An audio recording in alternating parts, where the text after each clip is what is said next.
Bami. Ang pansit po ng Iloilo na pinaghalong sarap ng Miki at sotanghon. Kumpletos recados, pero aksidente lang daw yung pagkakaluto nun. Totoo kaya?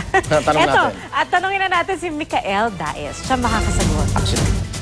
Dito sa Metro Manila, pansit palabok at pansit canton lang na experience ko. Pero dinig ko, may tinatagong pansit ang Iloilo. Ano kaya yun?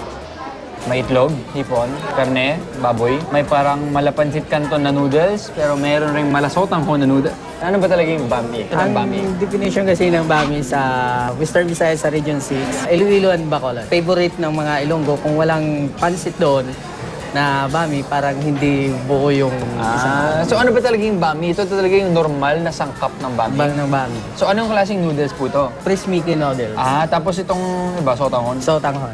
Nagmula sa Cebu ang pansit na ito. Isa ito sa tinatawag nilang festive food o pang birthday at espesyal na okasyon lang nakakain nung araw. Sinasabing na imbento ang pagkain ito nang minsang aksidenteng maubusan ng sotanghon noodles ang kusinero habang iniluluto ang pansit na ito. At ang tanging available lang na narito ay ang Mickey noodles, kaya ito ang siyang naisama rito. Nasarapan sila sa halo ng dalawang noodles at naging isang klase na nga ito ng luto ng pansit sa lugar.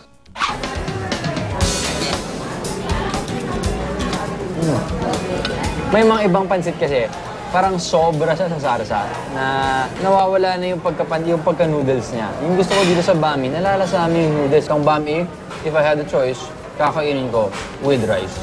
Pwede. Diba? Pag sa Ilonggo, nilalagyan nila. Talaga? Oo, okay. Nalalasahan mo lang yung linamnam ng noodles eh. Tapos sa sobrang sarap niya, parang maisip mo pwede na siya maging ulam.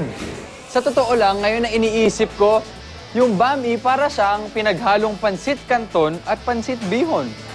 So kung birthday ninyo at gusto niya ng doble longer life, edi mag-bami na lang kayo. Ako po si Micael Daes, this is Midnight Express. Good night!